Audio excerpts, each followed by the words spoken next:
My daughter Emily stopped visiting me 6 weeks after I retired, and for 8 months I told myself it was because I had finally become as unremarkable as I looked. I was wrong. She stopped visiting because someone convinced her I had nothing left to give, and the truth was, I had just quietly sold everything I built for $340 million. Before I continue, tell me in the comments where you're listening from tonight, and if you believe that silence can be its own kind of strength, hit like and subscribe, because this story is about to prove exactly that. My name is Walter Hale. I am 66 years old, and for 41 years I ran a machine shop in a small town called Millbrook, Ohio, 20 minutes outside Columbus, on a gravel lot that used to be a soybean field. I built that shop with my own hands, one lathe at a time, starting the same year my daughter was born. My wife Diane used to say I loved that shop the way other men loved a football team. Except a football team never fed a family, and Hale Machine Works fed mine for 4 decades. I want to tell you what my life actually looked like before any of this happened, because the version people saw was never the whole picture. Every morning I woke up at 5:30 in a 2-bedroom ranch house I had owned since 1987. I made instant coffee in a chipped mug that said "World's Okay Dad," a joke gift from Emily when she was 11. I wore the same 3 flannel shirts on rotation, a pair of steel-toed boots that had been resoled twice, and a canvas jacket that had gone from green to a kind of faded gray nobody could name anymore. I drove a 14-year-old Ford pickup with a cracked side mirror I never bothered to fix. If you passed me at the hardware store, you would have seen a tired old man buying fence posts, and you would have been right about the fence posts and wrong about almost everything else. What nobody in Millbrook knew, what even my own daughter did not know, was that 18 months before I ever announced my retirement, I had already sold Hale Machine Works, not scaled it back, not slowed it down, sold it in full to a company called Vantage Aerostructures, a firm that supplied precision-machined components to 3 of the largest aerospace manufacturers in the country. They had been quietly courting me for 2 years, sending men in expensive suits who kept using words like legacy and synergy, until finally they put a number in front of me that made my attorney set down his pen and just stare at it. $340 million. For a shop that started with 1 lathe in my garage and a $500 loan from my father-in-law. I did not throw a party. I did not buy a boat. I structured the entire sale through a private holding entity my attorney, George Halloran, built specifically so my name would never appear on a single public filing. To the town of Millbrook, to my employees, and most importantly to my own daughter, it looked like an old man had simply decided he was tired, sold off some equipment, and shut the doors of a business that had quietly stopped growing years ago. I let that story stand because I believed, foolishly, that it would protect the people I loved from becoming targets the way I had learned to become invisible, to protect myself. I had no idea that the story I built to protect my daughter would become the exact weapon someone else would use to take her away from me. George had asked me once, over coffee in his office, why I wanted to hide something this big from my own child. I told him the truth. I told him that money changes the way people look at you before it ever changes the way you feel about yourself, and I wanted Emily's husband to love her, not the idea of what her father might someday hand down. I wanted my grandchildren, if I was ever lucky enough to have them, to grow up believing that a man's worth was measured in the calluses on his hands, and not the zeros in his account. I still believe that. I just learned the hard way that a belief like that can leave the people you love standing alone in a room with wolves unarmed while you sit quietly in the dark congratulating yourself for your humility. Emily was 34 years old when this all began. She had my late wife's laugh and my own stubbornness, and for most of her life those 2 things had made her one of the strongest people I had ever known. She had married a man named Derek Cross 3 years earlier, a marketing manager at a regional bank branch in Columbus, a man with a firm handshake, a rehearsed smile, and an unmistakable hunger in his eyes whenever the subject of money came up at family dinners. Derek's parents, Roger and Patricia Cross, ran a boutique real estate development firm out of a glass office suite in a business park that always smelled faintly of new carpet and desperation. though I did not understand the desperation part until much later. From the very beginning, I saw something in Derek that worried me, and I want to be honest with you, the way I want to be honest in every part of this story, because Derek was not a cartoon villain twirling a mustache. He genuinely believed, in his own twisted way, that he loved my daughter. What he could not separate, no matter how hard I think he tried in his rare honest moments, was the love he had for Emily from the anxiety he carried about his own family's crumbling finances, and the quiet, gnawing resentment he felt toward a father-in-law who looked, in every visible way, like a man who had nothing left to offer his son. At the wedding, I gave Emily and Derek $50,000 as a starting gift. Money I told them was from years of careful shop floor savings, which was, in its own way, true even if it was a rounding error against what I actually had. I told them to use it however they saw fit, to build a life, to buy a house, to start a family when they were ready. What I did not know, what none of us knew for nearly 2 years, was that within 8 months of the wedding, Roger Cross had convinced his son to move that $50,000 into what he called a matched investment fund for a subdivision project outside of Dublin, Ohio, a project that existed almost entirely on paper. Roger's real estate firm was drowning. He had overleveraged 3 properties during a market downturn, and rather than admit the mistake to his wife, his son, or the small group of local investors who had trusted him with their retirement savings, he had spent nearly 3 years quietly funneling new investor money in to cover old investor withdrawals, the way a man bails water out of a sinking boat using a smaller and smaller cup. Emily and Derek's $50,000 was never invested in a subdivision. It went straight into plugging a hole that had been widening under Roger Cross's feet since before his son had even proposed to my daughter. I did not cash that $8,000 check. Not once, not for a single day. I kept it folded in the same kitchen drawer where I kept Diane's old recipe cards, a strange little museum piece I could not quite bring myself to throw away, because some part of me understood, even that early, that it might someday matter as evidence of exactly who these people were underneath the country club manners. I did not know any of this yet.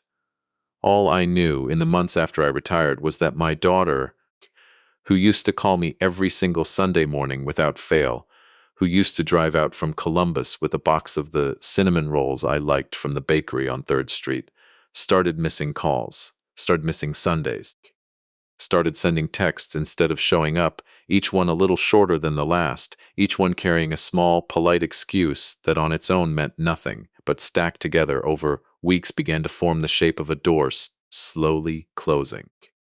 In late March, 3 weeks after I quietly stepped away from a company nobody knew I had already sold, Roger and Patricia Cross invited me to what they called a family dinner at their country club, the same club with the dining room that smelled faintly of candle wax and old money.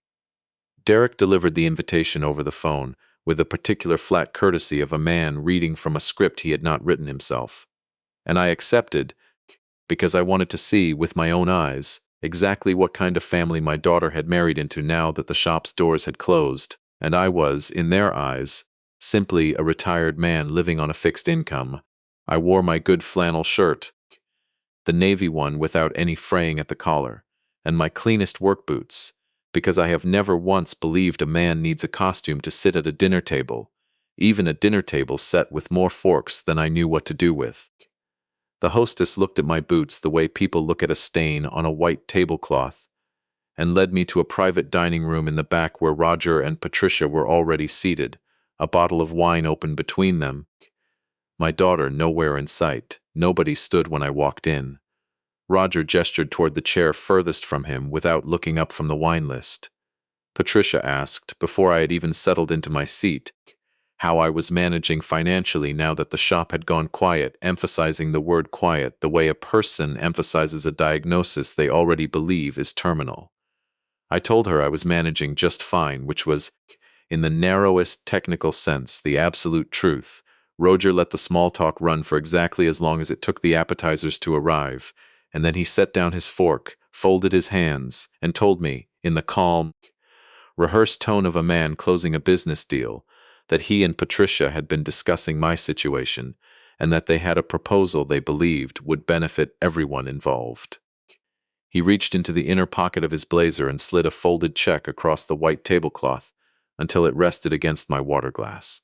I did not pick it up. I asked him what it was for.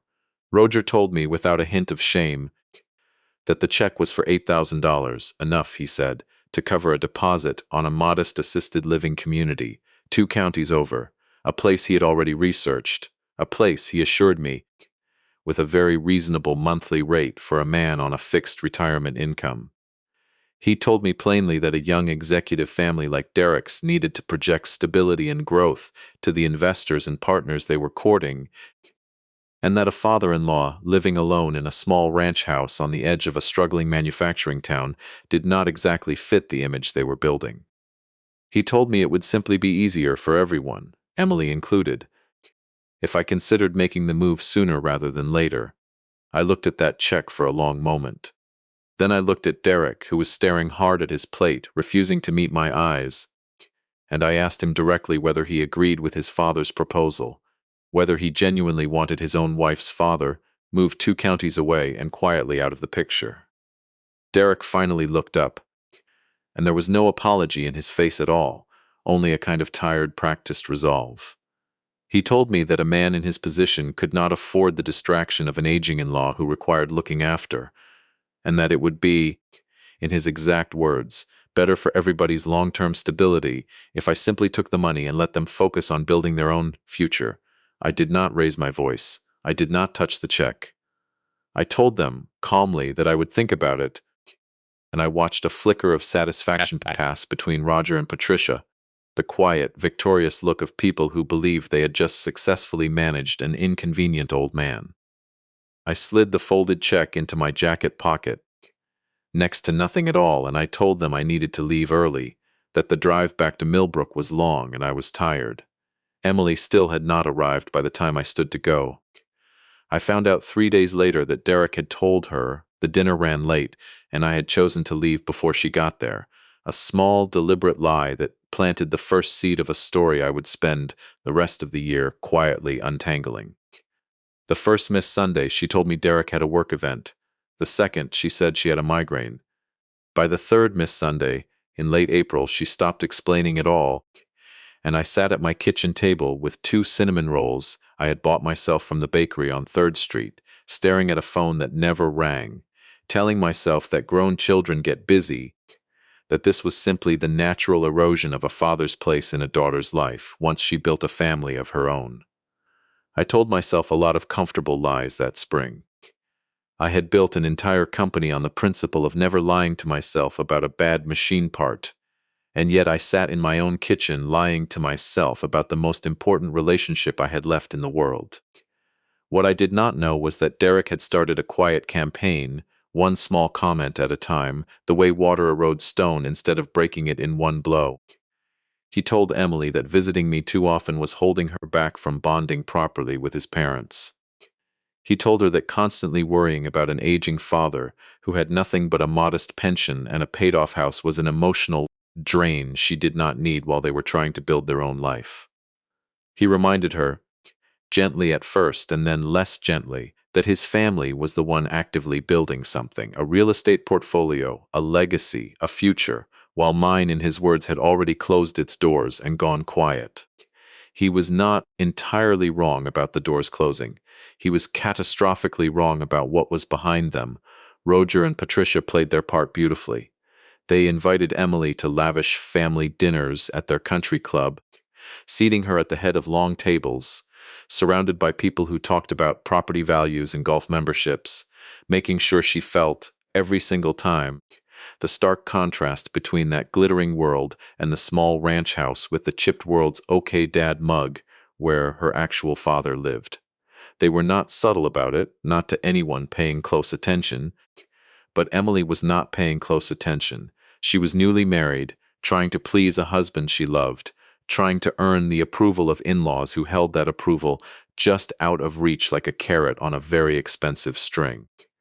I found out much later from Emily herself that Patricia had once told her, over a glass of white wine at the club, that a woman's future depended entirely on which family she chose to truly belong to, and that dividing her loyalty and her time was, in Patricia's exact words, an inefficient use of an otherwise promising young life.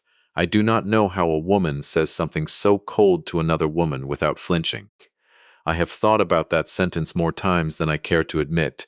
In late May, Patricia called me directly for the first time in months, her voice syrupy and light, to ask whether I still had a small cedar jewelry box that had belonged to Diane, the one with a hand-carved rose on the lid, sitting on my dresser. She said Emily had mentioned it once, and that it would make such a lovely heirloom piece for the Cross family's growing collection, something Emily could display at their home instead of tucked away in a drawer in Millbrook where, Patricia pointed out, hardly anyone would ever see it. I told her the box was not going anywhere. I did not tell her that the box held nothing but old buttons and a spare key, and that its actual value to me had nothing to do with what sat inside it, and everything to do with the woman who had carved the rose into the lid herself with a pocket knife on our honeymoon. By June, Emily had not visited my house in 5 weeks. I finally called Derek directly, something I rarely did, and asked him plainly if something had happened between us that I was unaware of. He was polite. He was always polite. The way a salesman is polite right up until the moment he closes the deal. He told me Emily was simply going through a busy season, and then, almost as an afterthought, he asked how I was doing financially now that the shop was closed.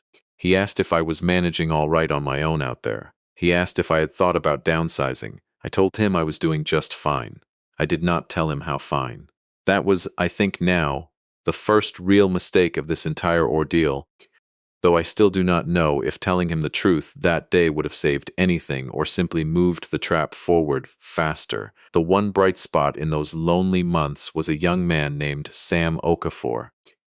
Sam had started at Hale Machine Works 19 years earlier as an 18-year-old apprentice who could barely read a caliper, and I had spent years teaching him everything I knew, the way my own mentor had once taught me on a factory floor in Dayton.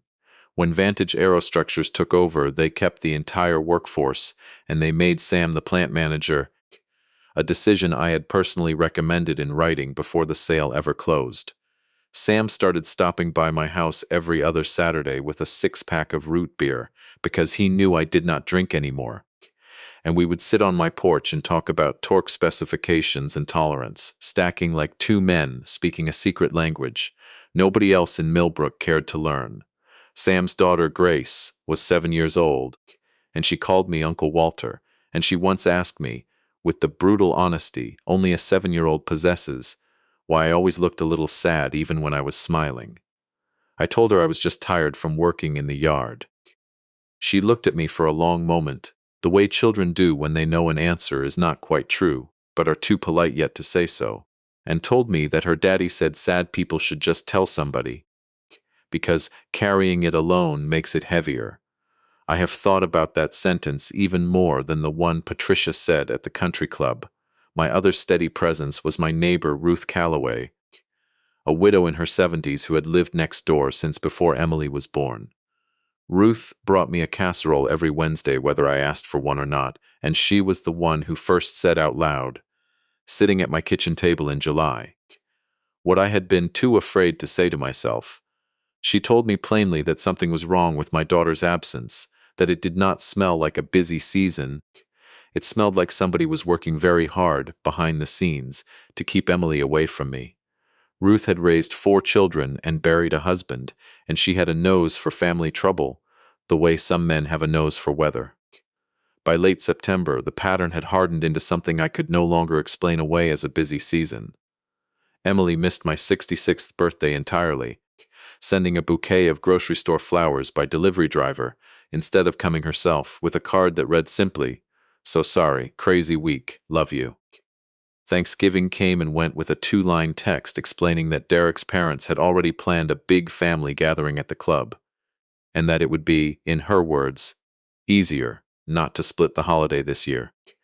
I sat alone that Thanksgiving with a small turkey breast I had bought for one, at the same kitchen table where Emily used to help me set the good plates every November since she was 6 years old, and I remember thinking that easier was becoming Derek's favorite word, and that every time it appeared in one of Emily's texts, a small piece of my daughter's life had quietly moved further out of my reach.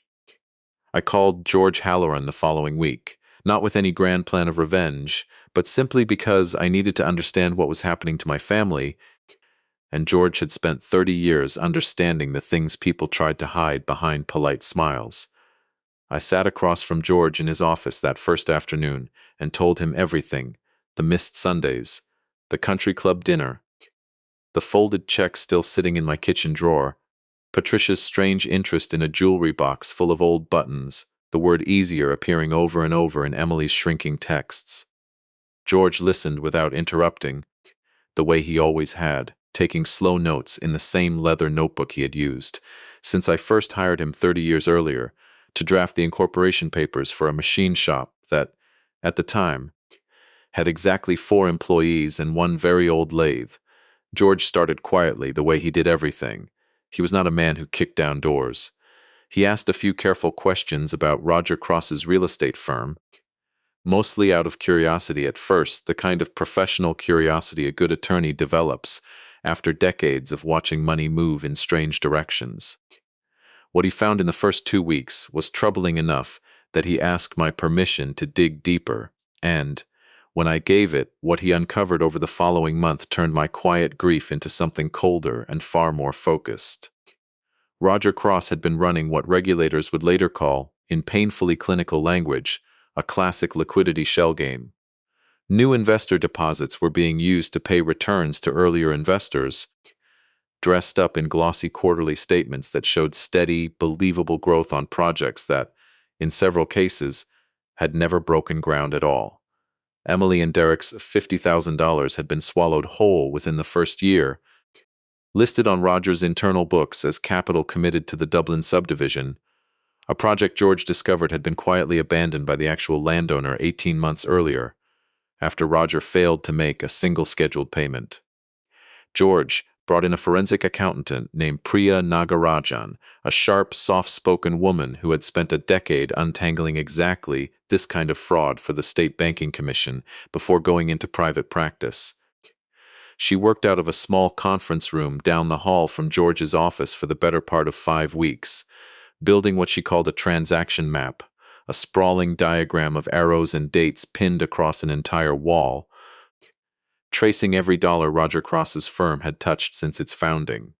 She told me, the first time I saw that wall, that she had built maps like it before for men exactly like Roger, and that they almost always followed the same pattern. Small early lies that worked, followed by larger and larger lies required to keep the first ones from collapsing.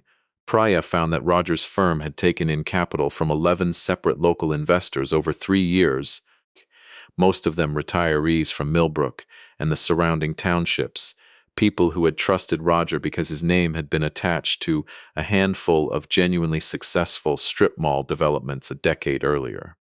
Total investor capital came to just over $4,100,000. Of that, Priya could trace barely $600,000 to any actual land acquisition or construction cost. The rest had been used to pay out returns to earlier investors, to cover Roger and Patricia's country club dues, 2 leased luxury vehicles, and, in one particularly damning line item Priya circled twice in red ink, a $40,000 deposit toward Derek and Emily's honeymoon in Santorini, quietly gifted by Roger 3 years earlier, and, it turned out, never actually paid for out of the Cross family's own money at all. There was more. George found that in the past 4 months, Roger had grown desperate enough to start pressuring Derek to convince Emily to ask me, her supposedly broke, retired father, to co-sign a home equity arrangement on my paid-off ranch house, framed to Emily as a way to help her father supplement his fixed income in his golden years. In truth, it was designed to funnel the equity in my own home directly into Roger's collapsing firm, to cover a state licensing audit that was quietly closing in on him. They were not simply pushing my daughter away from me. They were slowly working out how to drain what little they believed I had left, while keeping me too isolated and too uninformed to notice until it was far too late. I sat in George's office the day he laid all of this out on his conference table, folder after folder of routing numbers, forged investor statements, and internal emails between Roger and Derek discussing, in language cold enough to make my hands shake, how to gently steer Emily's attention away from her father, quote, before the old man becomes a liability we have to manage, unquote. I read that sentence 3 times. My own son-in-law had described me, in writing, as a liability to be managed. I want to tell you that I felt rage in that moment. I did not at first. What I felt was something closer to grief, the particular grief of watching your daughter be quietly stolen from you by people wearing very expensive smiles. The rage came later, and when it arrived, it came in the cold, patient, terrifyingly calm form that 30 years of running a company had taught me to master. I did not act immediately. I want to be honest about that too. For nearly 6 more weeks, I let Derek and Roger believe their plan was working perfectly. I let Emily believe her father was simply a fading old man in a fading old town. I spent those 6 weeks quietly rebuilding the identity I had buried, the way a man dusts off a suit he swore he would never need to wear again. The Millbrook Chamber of Commerce had been asking me for months to accept an award at their annual Legacy Gala, a black-tie dinner held every August at the Grand Hollow Hotel downtown, honoring the local business owner whose company had made the single largest economic impact on the region that year.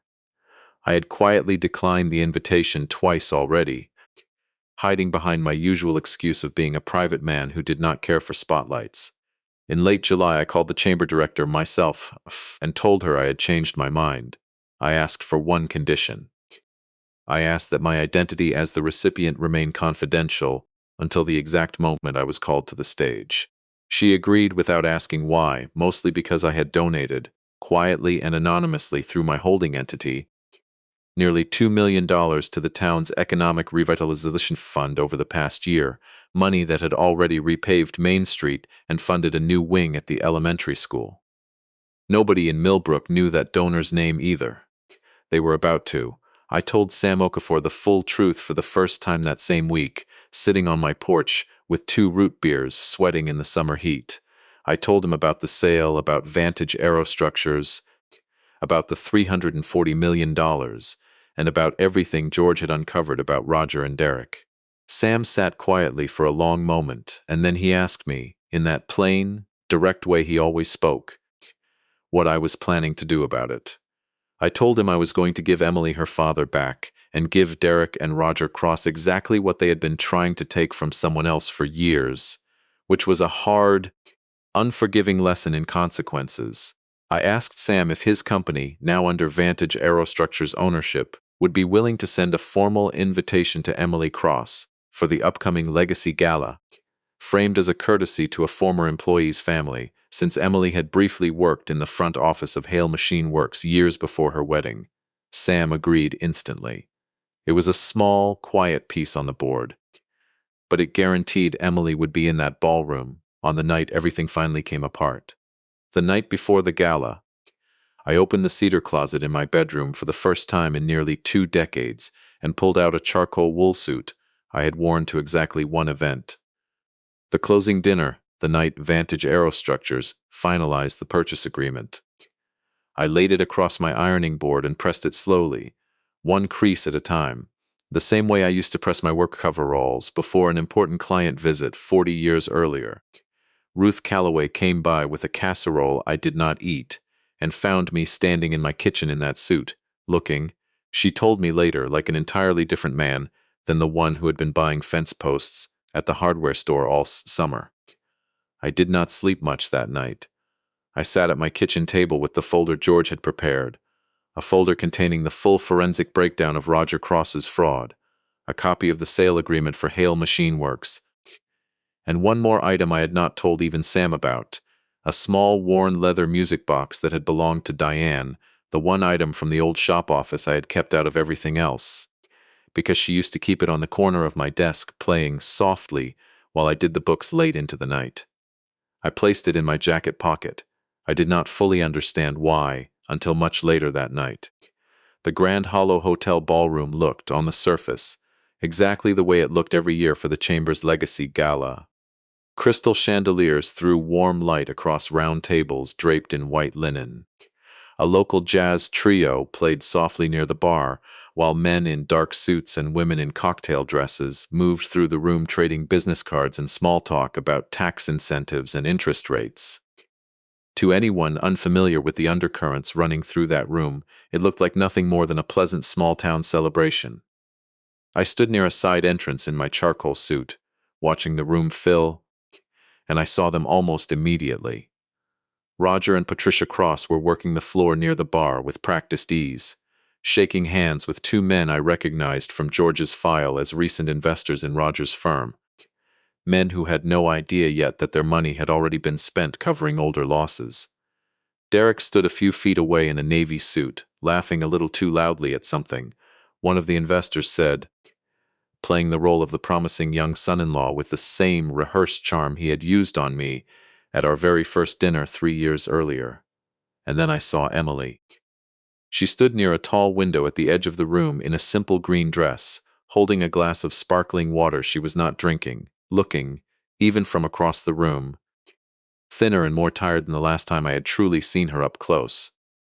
She had come alone to the reception area, apparently confused about why Sam's company had invited her, and she had not yet spotted her husband or in-laws working the crowd on the other side of the ballroom. My chest tightened watching her stand there, uncertain, half a stranger in a room her own father had quietly built the road toward with his own 2 hands. I did not walk toward her yet. I had a promise to keep first, one made in a hardware store 6 weeks earlier, one made in an attorney's office over a folder full of betrayal, and one made to a company I had built from a single lathe and a $500 loan. The chamber director stepped up to the podium at 8 o'clock and asked the room to please take their seats for the evening's program. I found a chair near the back, close to Sam and Ruth, who had insisted on coming, and I waded through the opening remarks, through the small business recognitions, through the polite applause for a new brewery and a family-owned hardware chain, my hands resting quietly on the folder in my lap, feeling the small hard shape of Diane's music box in my jacket pocket. Finally, the director's voice shifted into something more formal. She announced that this year's Legacy Award, the highest honor the chamber gave, was being presented to recognize the single largest economic contribution to Millbrook in the town's modern history, a business that had grown from one machine in a home garage into a 400-employee manufacturing powerhouse, a business whose recent sale had not only secured every single job on its factory floor, but had quietly funded the repaving of Main Street and a new wing at the elementary school through an anonymous donation the town had been trying to identify for over a year. The room buzzed with quiet curiosity. I watched Roger lean toward Patricia, whispering something with a small, hungry smile, clearly hoping the mystery donor might be a new investor he could corner before dessert. I watched Derek glance toward the stage with mild, polite interest, the way a man watches an awards show he is not personally invested in. I watched Emily straighten slightly in her seat near the window, curious despite herself. The director looked down at her card and then back up at the room. She announced that the founder of Hale Machine Works, the man behind this year's Legacy Award, was in the room tonight, and she asked me, by name, to come forward to the stage. I stood up slowly. I buttoned my jacket the way I used to before walking into a client meeting 40 years ago. I walked down the center aisle between the round tables, past faces that recognized me only as the quiet old man who used to buy fence posts and cinnamon rolls, faces that had no idea the plain gray jacket I usually wore had simply been a choice, not a circumstance. I felt the exact moment Emily saw me.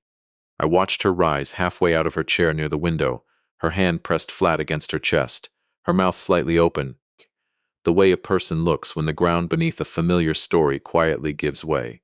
I did not stop walking. I kept my eyes forward, toward the stage, toward the microphone, toward the folder of truth I had carried in my hands for 6 long weeks. I reached the podium and looked out over the ballroom. The jazz trio had gone silent. The room had gone silent. I found Roger Cross's face in the crowd, still frozen in a half-formed, confused smile, still trying to work out why the quiet, retired man he had spent months planning to squeeze for equity was suddenly standing in the exact spot reserved for the person who had just sold a company for $340 million.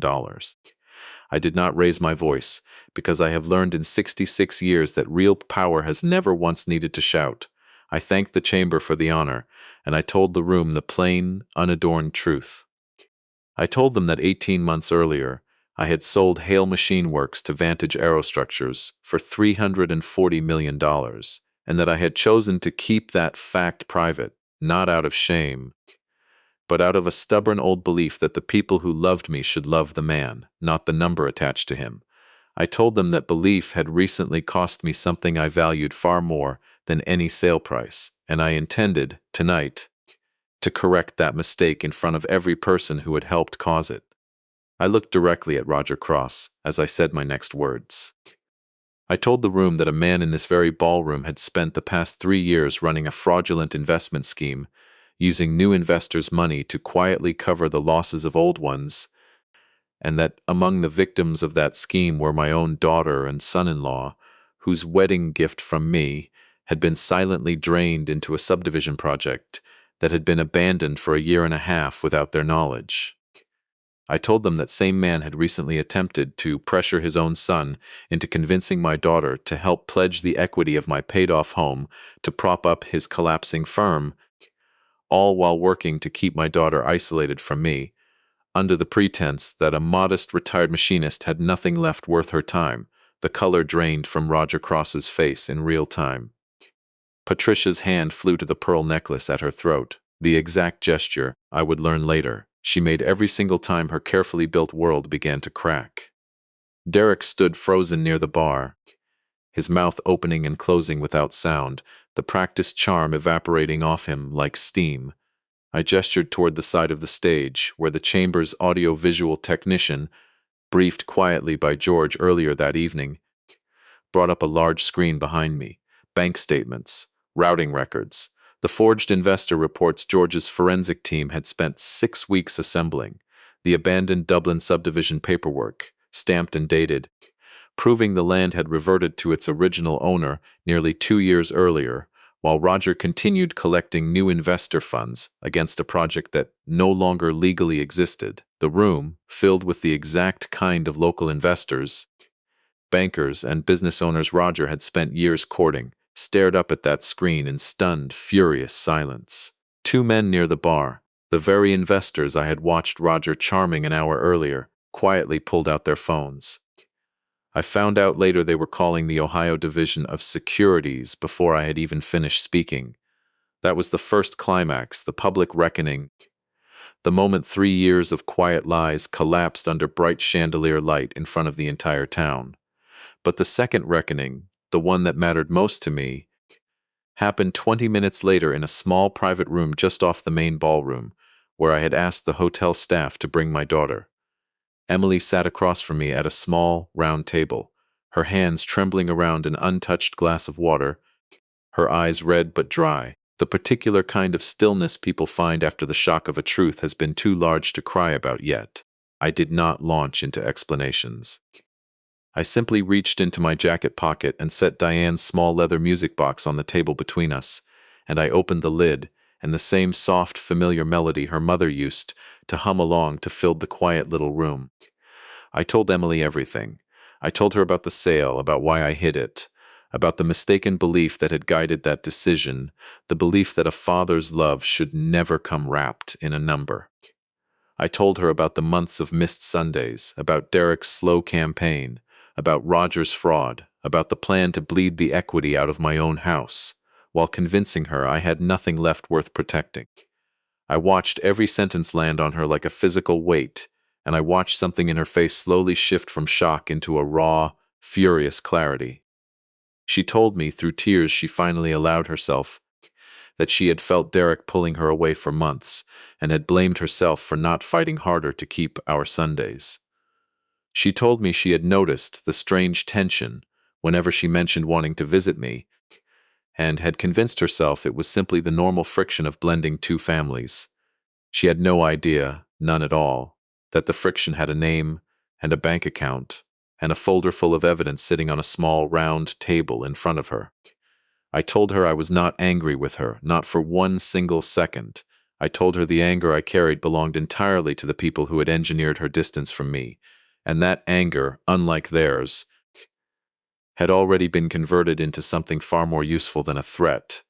It had been converted into consequences. Within the hour, 2 investigators from the Ohio Division of Securities, quietly alerted earlier that week by George as a precaution, arrived at the hotel and asked to speak privately with Roger Cross. He did not resist. He looked, by every account from the staff who witnessed it, like a man who had been waiting years for someone to finally catch him, relieved almost, the way exhausted liars sometimes are when the performance is finally allowed to end. Patricia followed behind him in the lobby, her pearls still clutched in one trembling hand, asking anyone who would listen how this could possibly be happening to a family like theirs. Derek did not go to prison. His crime was not embezzlement. It was cowardice and complicity, the quieter kind of betrayal that the law cannot always fully punish, but a family can. He tried, in the weeks that followed, to convince Emily that he had never known the full extent of his father's fraud, that he had only ever wanted what was best for their marriage. Emily filed for divorce 11 days after the gala. She told me later that the final piece she could not forgive was not the money at all. It was the internal email George had found, the one where Derek described me, her own father, as a liability to be managed. She said no man who could write that sentence about the person who raised her deserved another year of her life. The following months were, for the Cross family, a slow and complete unraveling. Roger's investigation uncovered nearly $4 million funneled from local investors over 3 years, and while a portion of the missing funds was eventually recovered and returned through restitution proceedings, Roger's real estate license was permanently revoked, and he faced multiple felony securities fraud charges. Their home, financed heavily against a business that no longer existed on paper, went into foreclosure within 4 months. Patricia's membership at the country club, the same club where she had once told my daughter that dividing loyalty was an inefficient use of a promising life, was quietly revoked the week the local paper ran its first story on the scandal. I heard, secondhand through Sam, that Roger and Patricia eventually moved into a small rented apartment on the far side of Columbus, the kind of place with thin walls and a rattling window unit, the exact kind of place they had spent years training my daughter to look down on. I take no particular joy in that. I only note it because it seems to me the clearest proof of something I have believed my whole life, that a life built entirely on other people's money and other people's admiration has no true foundation underneath it at all. And eventually the ground simply gives way. Derek moved back in with a cousin outside Cincinnati. He tried, twice, to reach out to Emily in the months following the divorce, once with a long apologetic letter and once with a phone call she did not answer. I do not know what became of him after that, and for the first time in a long while, I found I genuinely did not need to know.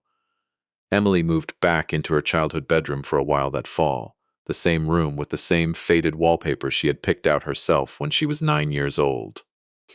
We spent long evenings at my kitchen table, the one where I used to sit alone with 2 cinnamon rolls and a silent phone, slowly rebuilding what 4 seasons of quiet manipulation had worn away. I never once brought up the money again unless she asked. She rarely asked.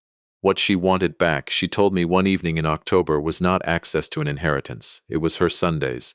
We rebuilt them, one at a time. Every single Sunday, without fail, cinnamon rolls from the bakery on 3rd Street, the small leather music box sitting on the kitchen table between us, its lid open, playing softly while we talked. 6 months after the gala, Emily met a man named Nathan through Sam's plant, a quiet structural engineer who had never once asked her about her father's business, and, when he finally learned the truth from Sam rather than from Emily herself, simply shrugged and said it did not change a single thing he already thought about her. I liked him immediately. A year later, they married in the backyard of my ranch house, under the same oak tree Emily used to climb as a girl, and 18 months after that, they gave me a granddaughter named Diane, after her grandmother, the woman whose music box had started this entire quiet unraveling on a small round table off a hotel ballroom. I still wake up at 5:30 most mornings, I still make instant coffee in a mug that says "World's Okay Dad," though Emily replaced it 2 Christmases ago with an identical one because the original had finally cracked free clean through the handle. I still wear the same flannel shirts. I still drive the same 14-year-old truck, though Sam finally convinced me to let him fix the cracked side mirror. Money changed what I could do for the people I love. It never changed who I actually wanted to be in front of them. Last Sunday morning, my granddaughter Diane, who is 4 years old now and has her great-grandmother's exact laugh, climbed up onto the porch step beside me while I drank my coffee, and she asked me, in that plain, unfiltered way children ask the questions adults have spent years learning to avoid, whether I had been sad during the time her mommy did not come to visit, even though, as Sam had apparently told her, I had all that money the whole entire time. I told her the truth. I told her that money never once kept me warm on a Sunday morning with an empty kitchen table. I told her that the loneliest I had ever felt in my whole life was sitting in a house worth $340 million, waiting for a phone call from the one person whose love had never, not for a single second, been about the money at all. I told her that real wealth was never something you could hide in a holding company or bury in a blind trust. It was sitting on a porch step on a quiet Sunday morning with someone small enough to still ask the questions that matter most. She thought about that for a long moment, the way 4-year-olds do when they are deciding whether an answer satisfies them. And then she told me, with the flat, absolute certainty only a child can manage, that being rich was not about money at all. It was just about having enough people who actually came back. I did not correct her. I have not found a truer sentence in 66 years, and I doubt, at this point in my life, that I ever will. If this story reminded you that the people who truly love you were never after what you have, only who you are, take a moment to like this video and share it with someone who needs to hear it. And if you believe, the way I have come to believe, that quiet strength always outlasts loud arrogance, tell me so in the comments below.